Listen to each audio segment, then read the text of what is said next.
This is Bloomberg Businessweek Daily, reporting from the magazine that helps global leaders stay ahead, with insight on the people, companies, and trends shaping today's complex economy, plus global business, finance, and tech news as it happens. Bloomberg Businessweek Daily with Carol Masser and Tim Stenovec, live on Bloomberg Radio, television, YouTube, and Bloomberg Originals. And a very good afternoon, everyone, live on Bloomberg TV, radio, YouTube, and Bloomberg Originals. It is Bloomberg Businessweek Daily on this Wednesday, July 16th, 2025. This is a Fed Wednesday, and it was a Fed Wednesday always because we're expecting the Beige book to cross just any minute. We're going to bring you those headlines as soon as we get them. Stuart Paul is here to talk about it, but also Katie Griefeld.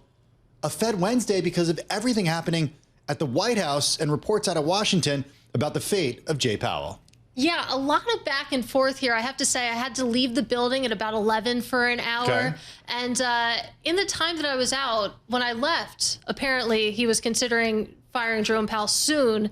And now I'm back, and the reporting is currently that no, it's not out of the realm of possibility, but it's not imminent, it sounds like. Well, we did see whipsaw in equity markets when that happened. There was some relief when the president said he wasn't going to do it, but certainly moving markets, and we'll see what happens. There's really just less than a year for Jay Powell's tenure, so we're going to talk to Stuart Paul about that. Less than a year for his tenure as Fed chair. As Fed chair, yes. For Fed governorship, I'm sure we'll discuss that too. We certainly will. As I mentioned, we are awaiting the Beige book to drop. This is the anecdotal information that we get from the different parts of the Federal Reserve System, the different areas of the Federal Reserve System. We often look at that for different anecdotes about what's happening in the economy. We're going to be joined in just a minute by our Bloomberg Economics US Economist, Stuart Paul. He's standing by. He's going to give us everything we need to know about the Beige book and give us all things Federal Reserve. We're also going to hear from Mike McKee a little later in the hour. And Katie, I don't think I reintroduced you to everybody. No. You don't need an introduction, but Katie Griefeld is in for Carol Masser this afternoon. She is, of course, of Bloomberg News and Bloomberg Television. You catch her on Open Interest every day on Bloomberg TV. Speaking of Bloomberg TV, a little later, we're going to hear from Brian Moynihan. He's sitting down with David Westin.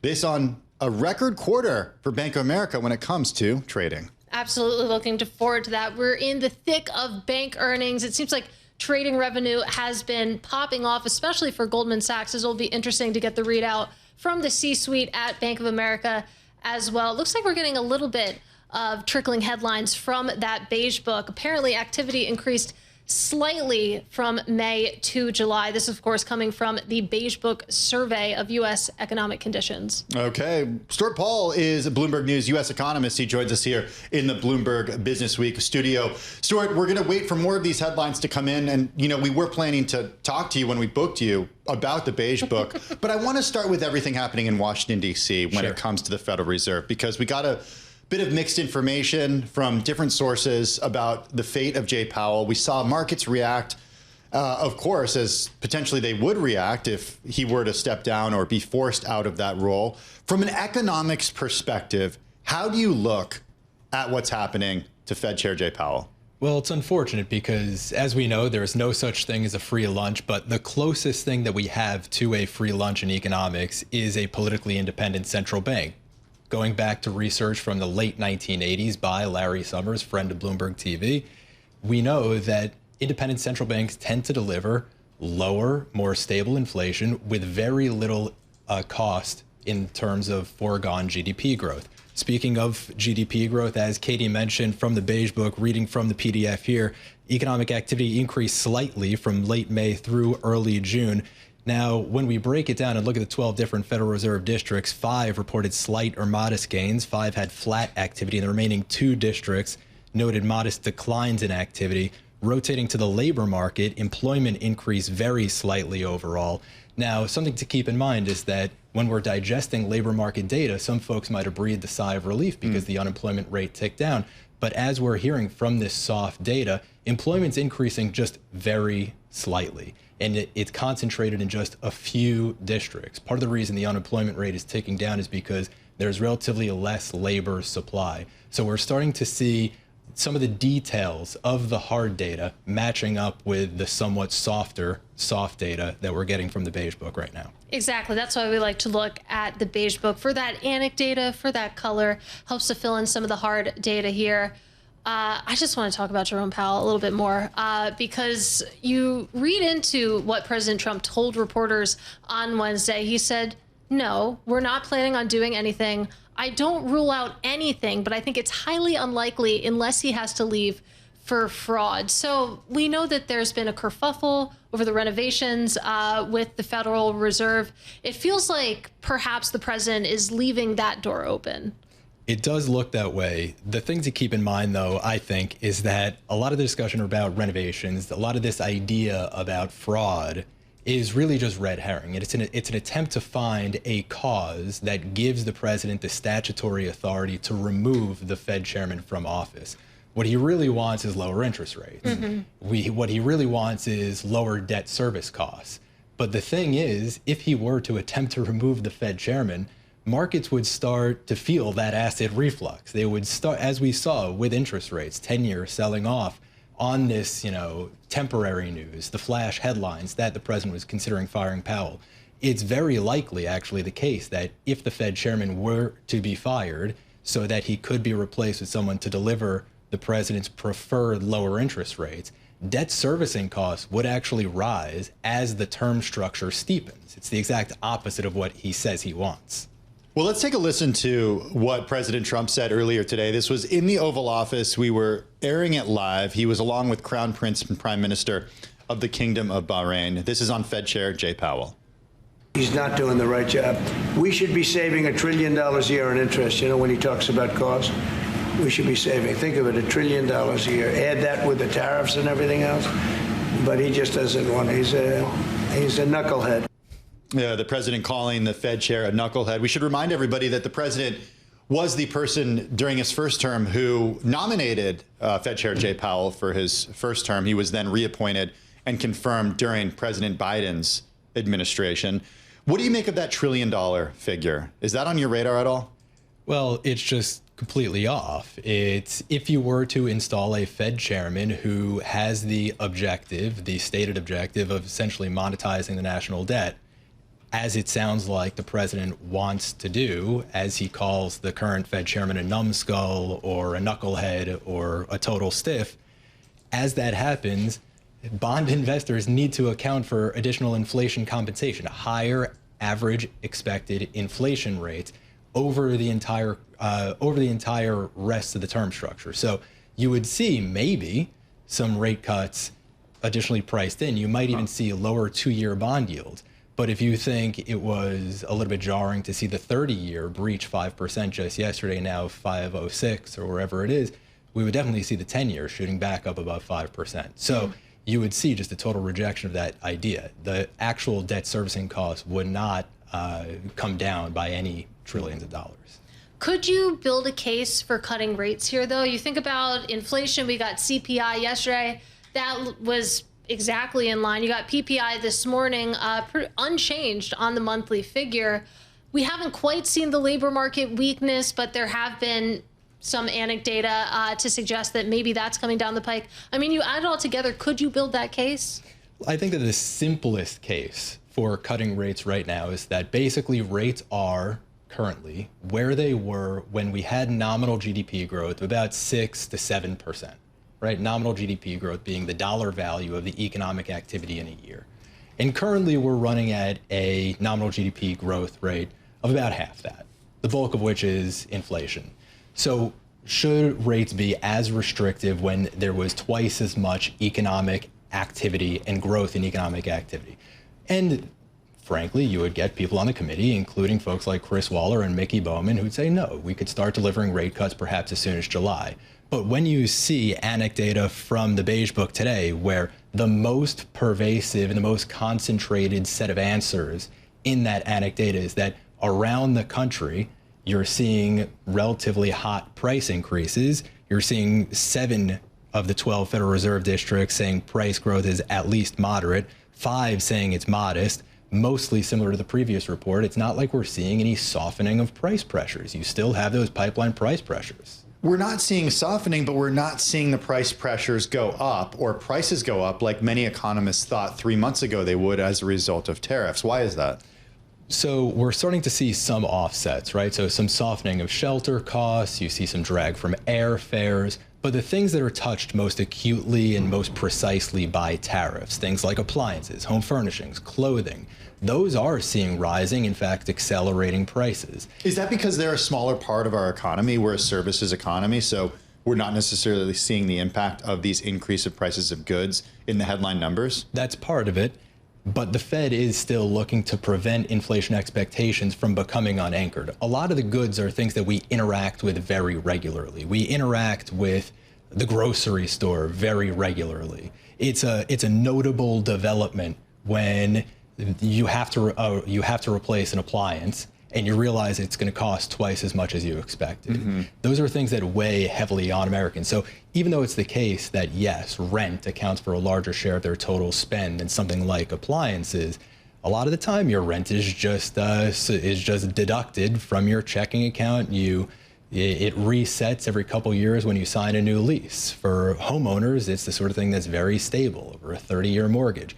So when inflation expectations are part of the game for the Federal Reserve when it comes to setting rates, they are going to be paying more attention to goods than one might suspect. And I mean, to that point, something I always wonder is how interest rate sensitive this economy truly is. Because you think about buying a home, mortgage rates, okay, you interact with that not too often. Car payments, maybe you interact with that a little bit more. But one of the explanations for why we weren't seeing, inflation or activity or spending cool down when we had such high rates, and I suppose we still do on a relative basis, is basically that this economy isn't as sensitive as it was to interest rates. Does that argument hold water with you? That still does hold. So yes, the U.S. economy is relatively insulated from the effects of higher rates. And part of that is because homeowners locked in mortgage rates that were below 4%. So it's still the average mortgage rate on all mortgages that are outstanding in the U.S. economy is just a touch above 4% right now. Nothing even close to the mortgage rates, around 7% that are offered for new mortgages. So the transmission of monetary policy into the real economy is relatively slow. But with home price appreciation slowing pretty dramatically, we expect just full year growth of about 1% for home prices. You will start to see more material slowing in rents, in owners' equivalents of rents, and you also are starting to see softening auto prices, which is a consequence of persistently higher auto loan rates. And Tim, you mentioned that I anchor this show in the morning. It's called Open Interest. I've already spoken to Stu today. The conversation we were having, though, was about Kevin Hassett versus Kevin Warsh when it comes to the Fed chair replacement. We've been talking so much about Kevin Warsh, but there's another Kevin in the race, according to our reporting, and that is Kevin Hassett. So just give us the overview here. What do we know about Kevin Hassett, what his stance is, and how that might translate into a Fed chair, Kevin Hassett? Kevin Hassett has been a very vocal supporter of the president. He's been a reliable alternative voice coming from the administration, making the rounds on Sunday shows. Most of his experience, though, is more so in tax policy, which is why it was useful to have him in the White House, helping to shepherd across the one big beautiful bill. He's a little bit more difficult to read in the context of monetary policy. Kevin Warsh has his experience as a member of the Board of Governors during the George W. Bush administration, and so it should be easier to get a read on him. What's difficult, though, and why it's a little bit tough to say what we'd expect from an outsider at this point, now 20 years basically removed from the job as Kevin Warsh is that he was very critical of the Federal Reserve for maintaining especially low interest rates from the global financial crisis through basically 2018. He was very critical. But he's basically interviewing for a job where he's going to be asked to cut rates into an economic expansion. And so there's a little bit of intellectual inconsistency between his criticism of the Fed as an institution and the job that he's interviewing for. So I think to sort of square the circle between candidates, Kevin Hassett might be someone who's easier to put into that role, but I don't think that it's necessarily a mortal lock that he would be an easy confirmation in the Senate. He's someone who's been very critical of the Fed and its forecasting failures. Right. But this is someone who published Dow 36,000 on the eve of the bursting of the tech bubble And so he would certainly come under fire for his own forecasting failures 25 years ago. Well, we did hit 36,000 a few years ago, so he ended up being right. Just very early. A couple decades. Couple decades of timing. Stuart Paul, U.S. economist for Bloomberg Economics on the economy and all things Fed Chair Jay Powell. I want to bring in Gina Martin-Adams. She's chief equity strategist for Bloomberg Intelligence. She joins us here in the Bloomberg Businessweek studio. You're watching the market reaction to everything happening out of Washington. We saw stocks fall, and then they kind of bounced back to where they were before this message from the president a little earlier. What would happen to the equity market if Jay Powell were somehow fired or forced out? Well, I think it is pretty destabilizing, as we did see when the rumors were flying that today might be the day. Once again, the equity market had a bit of a hiccup. So I do think it's pretty destabilizing. Ultimately, the equity market in these instances largely takes its cues from what's happening in the bond market as well as currencies. So I think the dollar is extremely important to watch right now. The dollar is still down, even with a little bit of a recovery post-news event where Trump sort of walked back any kind of concerns that he was going to fire Powell immediately. I think there's a bigger risk at play here that the dollar may be signaling, and that is maybe Trump doesn't fire him, but it actually goes through the process with Congress, and ultimately he gets fired that way. But that's I mean, but he's out in May anyway, so at least out of as Fed chair, yes, thank you. Not off the Federal Reserve. Yeah. But yeah, I know. I completely sympathize and understand that, but nonetheless, there does seem to be some urgency on the part of this administration to want to make this happen one way or another. So I think you watch the broader markets, the macro signals are pretty important for stocks. In the meantime, stocks are in the midst of the earnings season. So they're obviously going to focus predominantly on the signals from companies.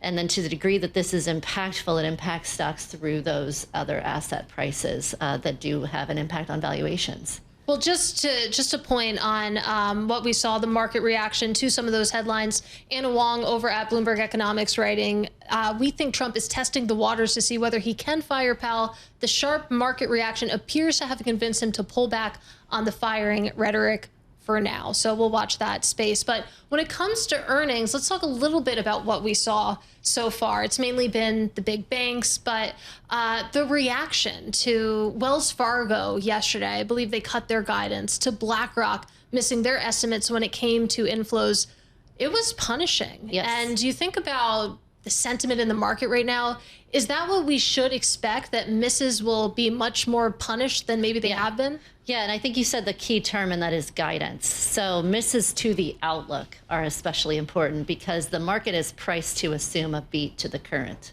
right? And this is really tricky because the consensus was so low coming into this earnings season that it's inevitable that these companies are going to beat extremely low expectations from the sell-side consensus. Yet at the same time, financials on a relative price to book basis are trading at their peak levels in the last 5 years. So very, very expensive stocks relative to the recent past anyway, contrast with very low expectations. What that means is the market expectation is very different than the analyst community expectation. And the market expectation is really about the future. It's about a much greater return of capital to shareholders likely to come from this group. It's about deregulation, ultimately removing the so-called shackles of the financial sector, allowing for faster growth. So to the degree that any of those assumptions are questioned, that creates the risk. It's about the future. Are we going to actually sustain these new assumptions for much faster growth coming out of financials or not?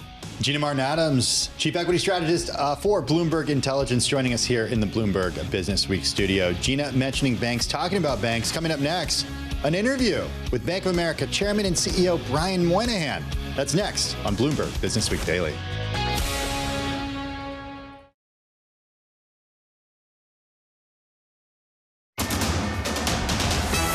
It's 2:21 on Wall Street. We do check markets all day long here at Bloomberg. It has been a volatile trading session. Right now we have got the Dow, the S&P, NASDAQ. They are all advancing. All eyes on Washington. Bloomberg Television and Radio, we got you covered. President Trump denying that he is seeking to remove Fed Chair Jay Powell, saying to reporters this morning, quote, "No, we're not planning on doing anything."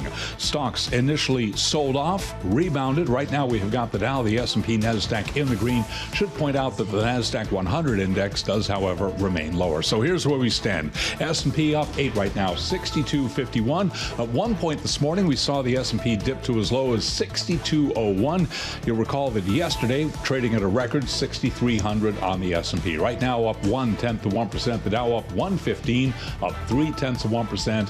NASDAQ up 14 for the NASDAQ Composite Index, a gain of 0.1%. 10-year 4.45%. The 2-year 3.88%. Gold up $30 the ounce, higher by 0.9%. And West Texas Intermediate crude down 0.1%, 66.41 for a barrel of WTI. Bank of America shares trading lower after earnings, down now by 0.7%. Coming up 2:30 p.m. Wall Street time, our David Westin will be sitting down with Bank of America CEO Brian Moynihan. I'm Charlie Pellet. That is a Bloomberg Business Flash. Hey, thanks so much for that update, Charlie. Do appreciate it. Well, the second batch of big banks reported earnings today. There was a theme: market volatility sparked by the trade war, leading to record quarters for traders. Goldman stock traders posted the largest revenue haul in Wall Street history. Morgan Stanley stock traders scored their best second quarter on record. And Bank of America traders also posted a record second quarter. Watching all of this closely, Ken Leon, Director of Equity Research at CFRA Research. He joins us from Florida. So record quarters for trading across the board today, yet the stock reaction to the downside. Why is that? Well, it's great to be here. And when you look at the global U.S. banks, they performed very strongly. What we did see was not only trading, but the elevated markets means that fee income across many different businesses like asset management, wealth management, other services generated substantial year-over-year growth. What we are also seeing is how the capital markets can be the delta for getting stronger growth, and also higher estimates expected from the street looking ahead, both for revenue and earnings. Those that are more balanced or exposed to Main Street America, consumer and small business, are likely to see much slower growth and some risk of kind of sluggish demand in the future. I think that's really the difference between the outsized significant performance of Goldman Sachs, strong growth for Morgan Stanley, and then those that were kind of in between were the JP Morgans and then Bank of America, which didn't fire on all cylinders. That's the difference. But Ken, still, I mean, when zooming out from just today's action, even though, I mean, Goldman only being up 0.5% after posting a record quarter when it comes to trading, what is the driver of these financial shares? Is it the yield curve? Is it actually the numbers that we get in the earnings report? Is it something else? Because I feel like I go through this puzzle at least 4 times a year when we get these earnings. Yeah, lucky for you, 4 times. For me, it's every day. And we've been overweighted the financial sector really since last November. And the large banks are, in the top 10 of that sector. And what we've seen even in the second quarter or year to date is tremendous performance, more than 2 times the S&P 500 for diversified banks. But that's not the point. The key point is, where do they go from here? We think the delta, not only for the rest of this year, but really these stocks are going to be priced on 2026 earnings, is going to be how they do into next year. Obviously, 2 to 4 rate cuts, some easing on the regulatory framework, and then also some opening up in the capital markets for investment banking.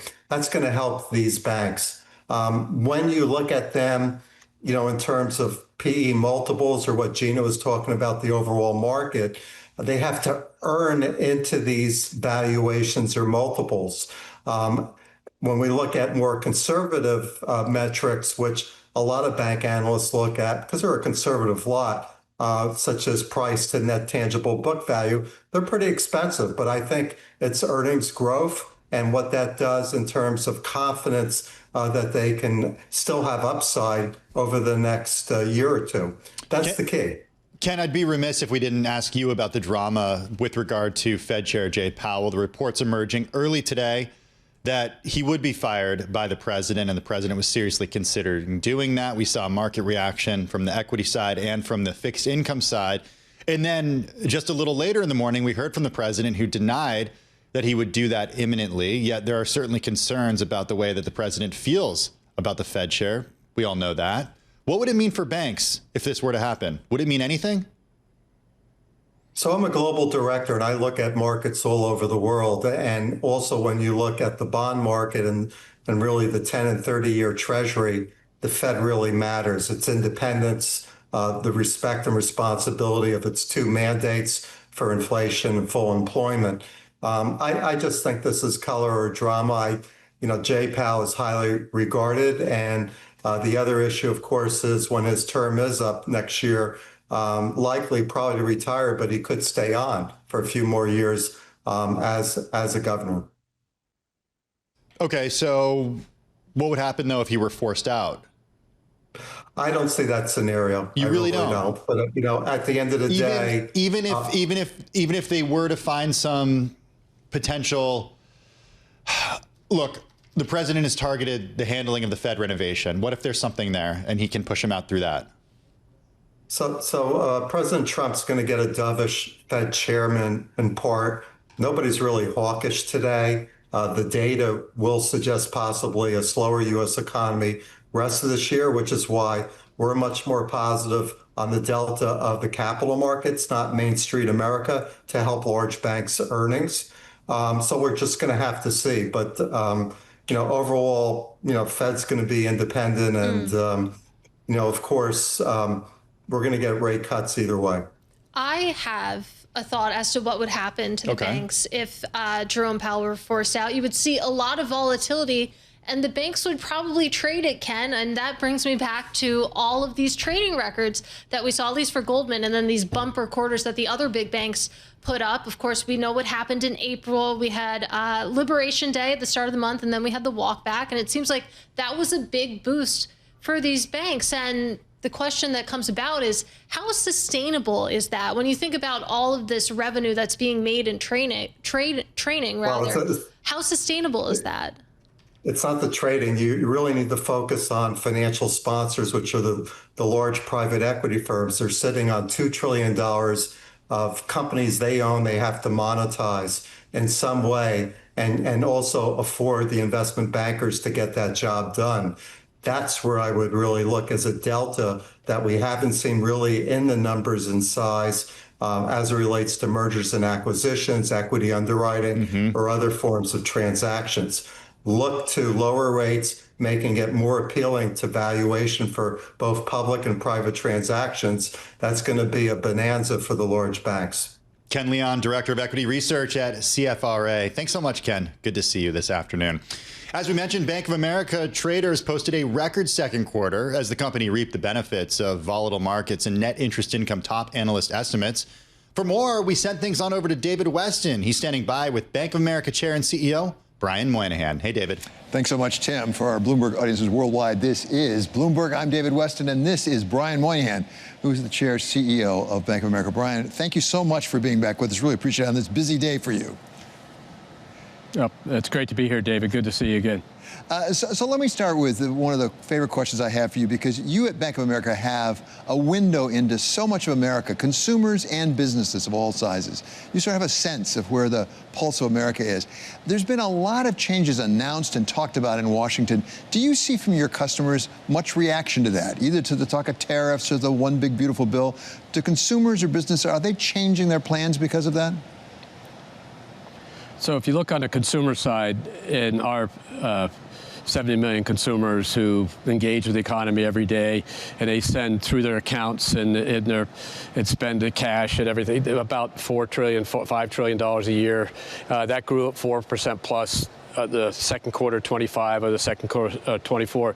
So they, because they're employed and because wage growth, and that's not every single consumer, but in the main, they are continuing to grow and spend more, and that helps the economy. And so you're seeing in some of the moderate income households, there's a little bit of moving around to different things. You're seeing people trade from one thing to another, less planes, more cruises earlier. That's leveling out now. A lot more going to movies because the movies are good. But at the end of the day, they're spending discretionary necessary at about the same percentage they traditionally have spent. They've got money in their accounts. They're employed, and the wage growth has been relatively strong, and so they're in pretty good shape. The credit quality is good. They have equity in their homes. They're low rate financing and mortgage, so consumers pretty good. When you go to small businesses, that's more the question. Small, medium-sized businesses, because the interest rate environment hits them harder because they borrow on lines of credit short-term for a lot of their activities, and that rate went up substantially. And then you think about if I'm a $100 million company, a $50 million company here in North Carolina, and I'm engaging in the world finance, I'm importing goods and manufacturing them, further manufacturing them, selling them. It got pretty interesting here trying to figure out all the trade and tariffs. So I think the certainty on the tax rate helps them. Meaning the big, beautiful bill passing and the tax rate, that's a very good thing. The alternative would not have been good if their tax rates would have changed. A satisfactory resolution to the trade so that they could learn the rules of the road over the next 30, 60, 90 days and get their plans for next year put together. And I think ultimately we're going to have to have a satisfactory resolution on immigration and population growth, because at the end of the day, what I'm hearing more from the construction companies, farming companies, and travel and entertainment type companies is I'm starting to worry about, I'm starting to struggle with labor availability at any price, and that's not that we got to make sure they have the workers, because they will supply great service. The economy will continue to grow. One of the things you reported today was net interest income, which is really important to all banks, but particularly Bank of America, and just steady growth that you're showing in that. How sensitive are you to the rates set by the Fed? If that comes down substantially, does that affect Bank of America much? So embedded in our estimates, so we've told the world that this quarter we had $14.8 billion in net interest income, and that is the fourth straight quarter of growth, and came off the floor last year. This quarter, when I was talking to you, was the lowest it's been. This quarter was a record in the company's history, and we're saying we're going to grow from that record to 15.5 to 15.7 in two more quarters, the third quarter and the fourth quarter. That embeds in it the rate cuts in the market that are expected by the market. We only show it that way. If you have rate cuts above that, that would hurt that number, but it would still grow, frankly. And the good thing about that is because of great loan and deposit growth, 7% loan growth, 4% deposit growth over the last year, that's in the system. That's capitalized in. I mean, that's here. It doesn't go away. And as that continues to stay and we add to it, what you're starting to see is that sets us up great for next year for further NII growth and further EPS growth. So this quarter was the trickiest quarter to get through, because year over year, we finally got some NII growth, but year over year, the markets business doing strong, so expense growth was a little more robust. That'll get in line, and then you'll see NII drop to the bottom line, and it will set up for 2026 with even more growth. When you talk about 2026, one of the things we're going to have is, in all likelihood, a new Fed chair. There's been a lot of talk, even today in Washington, about the Fed chair, and you've said you believe in an independent Fed. But if, in fact, President Trump gets his wish, as is his right under law, to appoint a new chair who will be more in line with his views. He said he thinks the interest rate really should be at 1% or even below that. Is that good for Bank of America? Is that good for the economy?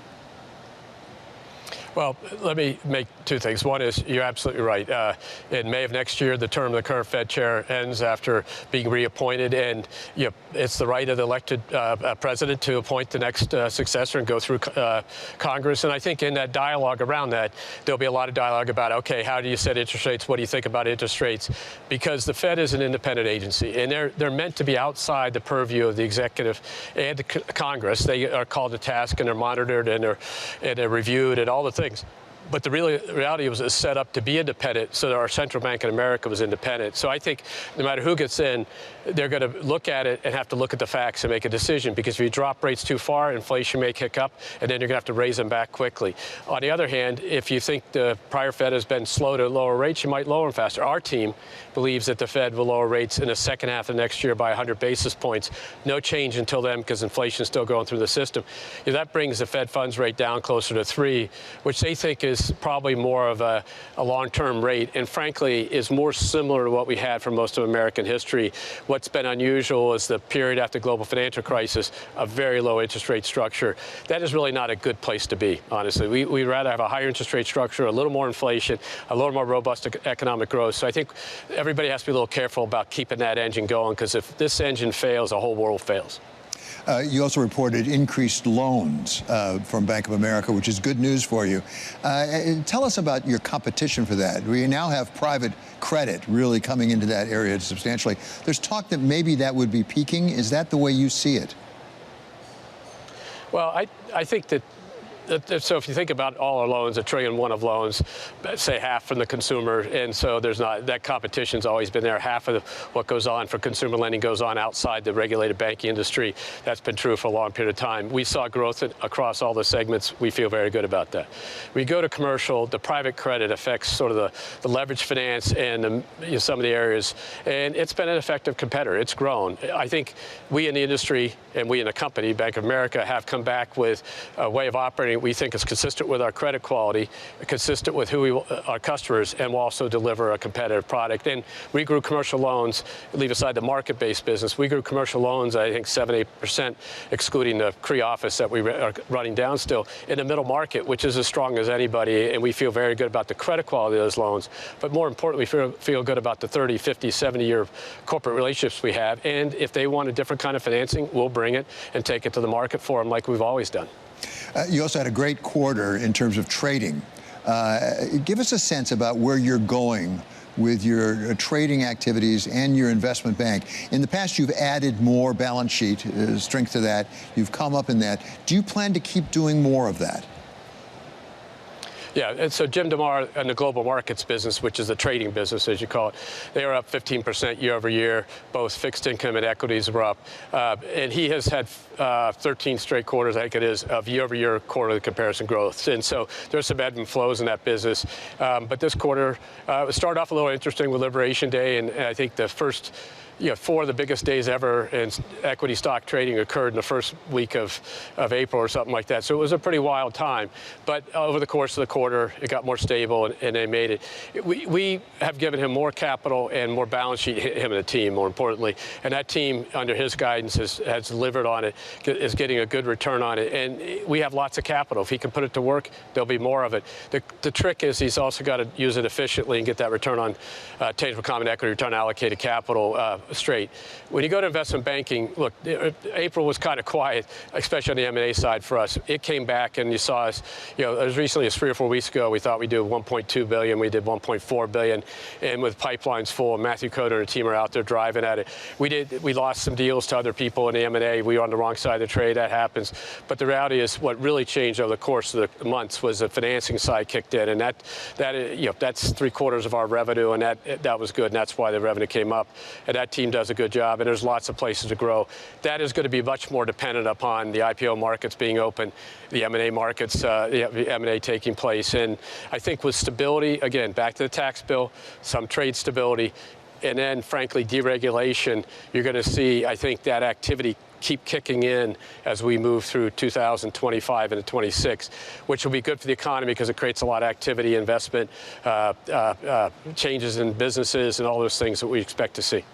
You took time out from your earnings announcement to really focus on artificial intelligence, something you have been talking about for quite some time and adopting, for example, with Erica that you have. Give us a sense of how that's changing the business at Bank of America, for example, on the expense side.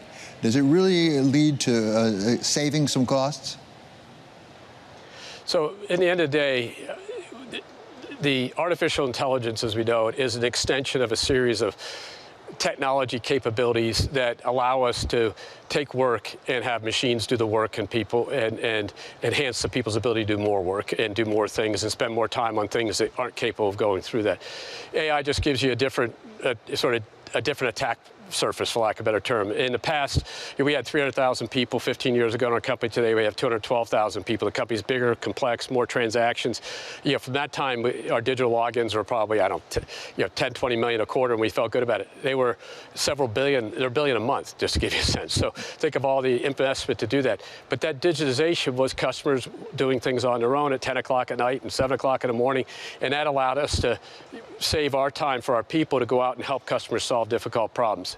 What AI, the places we think AI has real help is in the preparation of our relationship management force and our small business bankers, our business bankers, our commercial bankers, our wealth management, our investment bankers, allows them to be much more prepared. So we're using those tools to prepare the information, pull it together, because it can take text and manipulate it and put it into the forums and the capabilities. So that's a big thing in front of us. We've done 500 or 700 pitches so far, and that cranking up. We see it in employee self-help. If you had a computer that went down at Bank of America, you can click on Erica for employees, and a chatbot will take you all the way through the replacement of your computer process, and it will involve no people, and you'll get the computer delivered to you. So, that's how we took that same Erica model that 20 million consumers use 200 million times a quarter and turned it internal. And so there's all these applications, and we think it has high application for the services business that Bank of America's in, and the ability to keep doing work. And in the end of the day, we'll have teammates who will harness it and take it and use it to their advantage to make themselves even more successful. So, when we talk to teammates, we say, embrace this, let's drive it, and then let's figure out, what job you're going to do. But you're going to need this to be able to do any job in this company. As you move forward with artificial intelligence, is it changing what you're looking for in the people coming in the door, the entry-level people? No, we're just in the process of bringing in our 2,000-plus kids, new hires that just started, I think, this week. So think about that. 2,000 kids arrive. 1% of applications, less than 1% were accepted. So we had 190,000 applications and around 2,000 people coming in. So we're getting the best of the brightest. We love them. They're coming in. The point I'm making is there is a group that has to use computer skills and data skills, and that's one set of things. But everybody has to be able to use AI to help them be a better employee at Bank of America. So as you think about that, every teammate, and I have high confidence kids coming out of colleges are going to be a lot better AI than you and I might be, David, but we'll catch up to them someday. One last question, Brian. You've said that you're moving towards stablecoin, as some other banks are as well. You saw Mr. Bailey, who's the governor of the Bank of England, really said that might have systemic risks because it takes some of the money out of the banking system. You'd be better off going a different direction. Are you worried about systemic risks from stablecoin? So one of the questions, and I think what Mr. Bailey was talking about, is a question I think the banking system, the United States, the policymakers have to think about, which is, think about the money market mutual fund. About $6 trillion of deposit banks moved to money market mutual funds, and their utility was to invest in short-term, deposits, treasury bonds, et cetera, commercial paper. They can't invest long-term. So their ability to help the economy is really a limited amount. That $6 trillion is outside the system. If you said we're going to take the $18 trillion or whatever is in the banking system today, another $6 trillion out, you'd have to think through the policy ramifications, because to keep it stable, you have to have it invested in a very narrow place. And I think that's what Mr. Bailey was talking about. I think that dialogue is going on. Now, there's another side of this, which means those deposits will come back in the system if we hold the deposits effectively in escrow or custody for our customers who are out engaging stablecoins. So I think there's a lot of turns in the track between where we are today and where we might be on this. Our view is pretty simple. 10 years ago, you would have said the clients don't need a thing called Zelle, and now they use it twice as much as they use checks, and it is used more times than the amount of checks written by our consumers and the amount of cash transactions taken cash out of the M. So it's become the dominant payment network for consumers outside of card. That didn't exist 10 years ago. So we got to have the consumers adopt this. If they want it, we'll build it, and they'll use it. And if it's a way to transact, we'll be there to help them transact. We think, small balance cross-border transfers, in-app sort of manipulation purchases, all these types of things are applications for. But at the end of the day, it's our customer who needs to say, I want to move money. I want to move money into euros. I want to move money into stablecoin. Sort of, we've got to be able to do both for them. Brian, great pleasure to talk to you. Thanks again on a busy day for joining us. That is Brian Moynihan. He is Chairman and CEO of Bank of America. And now back to you. Thanks so much. That, of course, is David Westin of Bloomberg Wall Street Week. Catch new episodes every Friday at 6 p.m. Wall Street time on Bloomberg Radio and television. Also, a big thank you, of course, to Brian Moynihan for joining us there as well. Few headlines from that interview. Brian Moynihan saying it is the president's right to pick the next Fed chair. David Westin, of course, asked him about everything happening in Washington with regard to Jay Powell. He also said on the topic that an independent Fed is critical to the U.S. and that a stable and independent Fed is key. Of course, they also spoke a little bit about Bank of America's results, their second quarter trading revenue beat estimates. But you made the point to me while we were listening to that interview and watching the headlines roll in. It's the president's right to pick the next Fed chair. He did pick this one specifically, though. He did, yeah. Back in his first term, he picked Jay Powell. Then he was reappointed, of course, by President Biden during President Biden's term and confirmed by Congress. Bank of America shares, by the way, they are down about 0.5 percentage point right now. Let's get on over to Charlie Pellet, who's standing by. We got about an hour and 14 minutes to the close of equity trading, but Charlie, who's counting? Well, we are, because that's what we do here at Bloomberg. We got you covered on the closing bell, Bloomberg Radio and Television, and of course, all those fast-moving developments today that move markets out of Washington, D.C. Lower right around 11 o'clock with the S&P falling to just about 6201. You'll recall yesterday, the S&P was at a record 6,300 briefly. Here's where we stand right now with the S&P up 14, 62.57. That is a gain of just about 0.2%. The Dow up 165, up 0.4%. NASDAQ, the composite index, up 31, up by about 0.1%. The NASDAQ 100 index calling that flat on the day right now. The 10-year 4.45%, the 2-year 3.87%. Gold up 0.8%, 33.52 the ounce. To be clear, 33.52 the ounce. And West Texas Intermediate crude flat on the day, 66.50 on WTI. Speculation about the fate of Fed Chair Jay Powell setting off a short-lived tempest in financial markets, with volatility mostly quelled after President Trump said he has no plans to fire the central bank chief and was discussing it only in concept. United Airlines reports after the close of trading. I'm Charlie Pellet. That is a Bloomberg Business Flash. Hey, thanks for that update, Charlie. Do appreciate it. Well, as Charlie mentioned, we're watching everything happening out of Washington when it comes to Fed Chair Jay Powell. President Trump denied that he is seeking to remove Fed Chair Jay Powell after raising the idea in a closed-door meeting with congressional Republicans that leaked to the media. I want to bring in Michael McKee. He's Bloomberg News International Economics and Policy Correspondent. He joins us from Victor, Idaho, where he is for the Rocky Mountain Economic Summit. And Mike, I take it there's a lot being talked about among the Federal Reserve bankers who are there, among the pundits who are there. What is the conversation happening in the wake of everything we heard this morning from the president and from reports before the president spoke? Well, actually, Tim, there's a bit of an eye roll going on with a lot of people because we've been through this so many times with Donald Trump, and the whole idea of taco came up again. So nobody was surprised when he came out and denied the earlier reports that he was ready to fire the president, perhaps as early, fire the Fed chair, perhaps as early as today. But the general feeling has been, and we talked about this a lot at dinner last night, that the president won't do it because it doesn't get him very far. It would probably, as we saw this morning, lead to a steepening of the yield curve, a widening of spreads, the dollar falling, and interest rates would go up rather than down in the markets. And it would just create a lot of confusion and hurt the Fed's credibility. It would also end up in court. So he might try to remove the Fed chair, but it would take many months of legal maneuvering to get that far. And really, Powell doesn't have that much longer to go as chair. You said that there was a little bit of eye rolling because this is sort of a movie that we've seen before. Let's take a listen to the rhetoric from the president just over the last few months when it comes to the chair of the Federal Reserve. And the fake news is saying, oh, if you fired him, it would be so bad.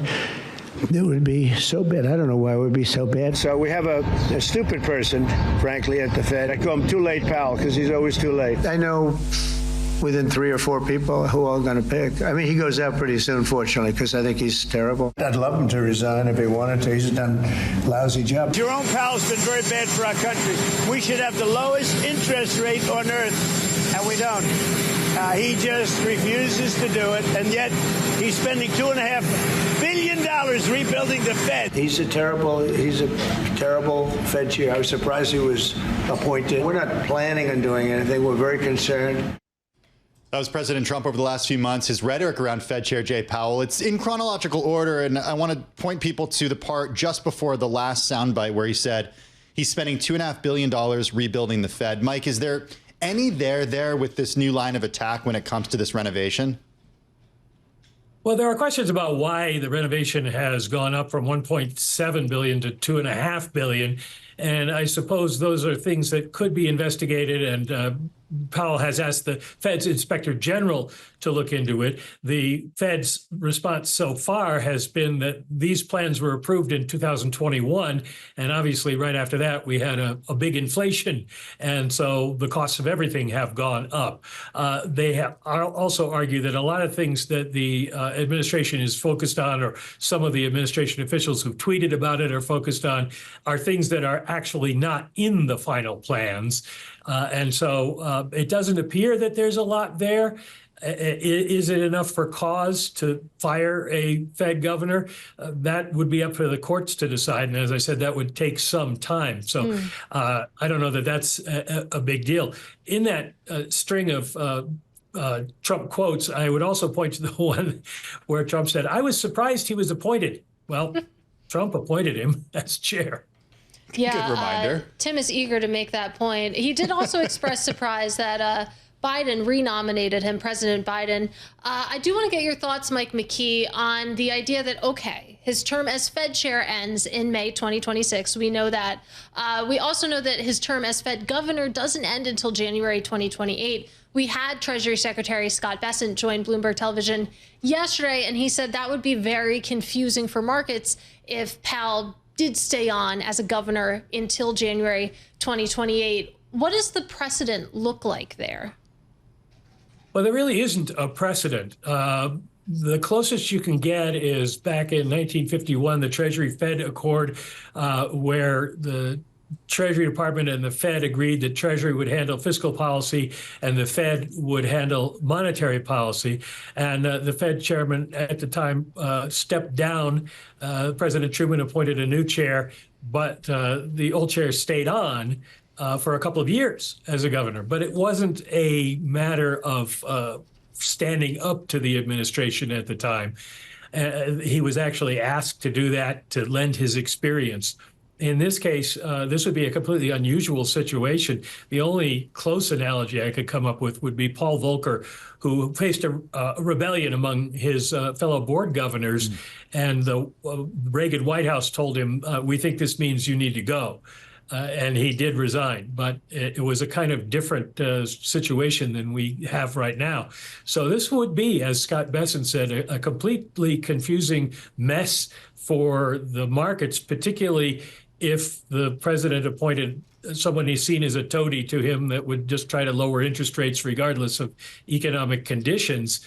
The next thing that would happen would be Governor Powell would offer a speech and it would get massive coverage, and the markets would be torn between which ones to believe.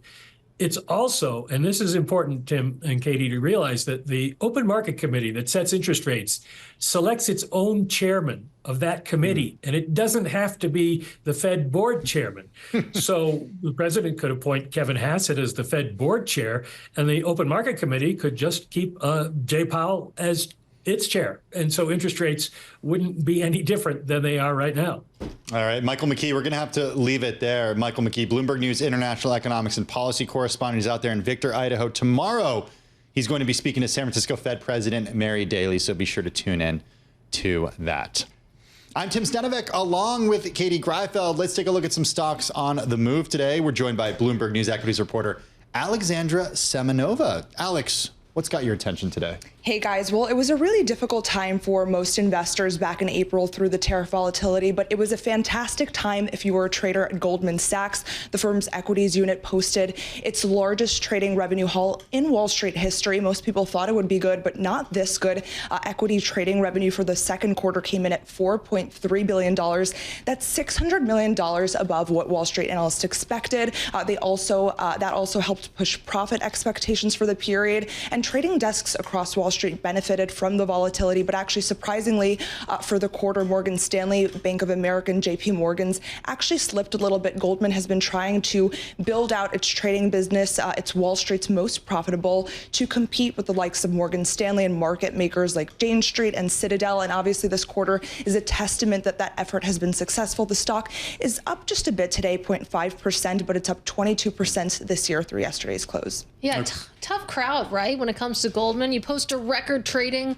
And it wasn't enough quarter. for investors, I guess, because financials have run up so much this year. That's true. The bar was high. How about ASML? We were talking, not in this show, but I was talking yesterday about NVIDIA seeming... We talked about it too. I'm sure you did. I was home. But anyway, talk to us about ASML, because it's not a blanket good news story for these chip makers. Right. A company that is not faring too well through all of the tariff uncertainty. Its CEO today walked back his forecast that sales would grow next year, blaming trade disputes and global tensions. Back in October, he actually told investors that 2026 would be a growth year for the semiconductor industry. Not so much anymore. ASML instead took a more cautious stance today when it reported its second quarter earnings. Its chief financial officer said that clients are more worried about the global trade war than they were back in April. He said our customers are more concerned about the tariffs discussions today than they were 3 months ago. Countries are in full battle mode.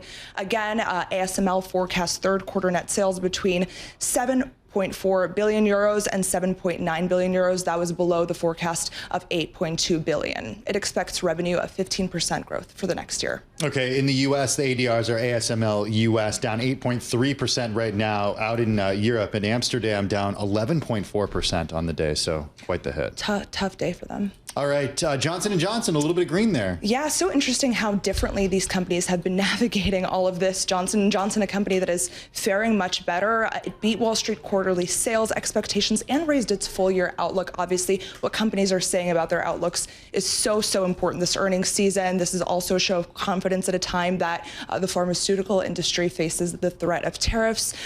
The strong results from the sector come even as President Trump floated the idea of tariffs on the sector. On Tuesday night, he said that they could probably come at the end of this month, start slowly and work their way up. He actually told reporters he would impose tariffs of as much as 200% on the sector over the next year to 18 months if companies don't move their businesses here to the U.S. And the CFO of Johnson & Johnson actually said that the gradual approach was a good thing. It's a testament that Trump understands that this can't happen overnight. So obviously investors are taking those remarks positively.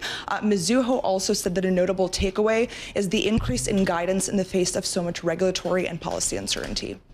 J&J shares up about 6% as we speak. Alex Semenova, she's Bloomberg News Equities reporter. For more conversations like this, check out our new Stock Movers podcast.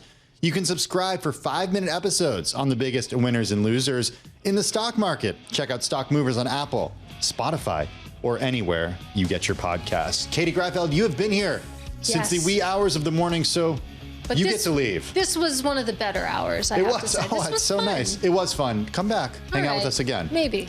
On Bloomberg TV, the close is up next. If you're sticking with us on radio, Isabel Lee next.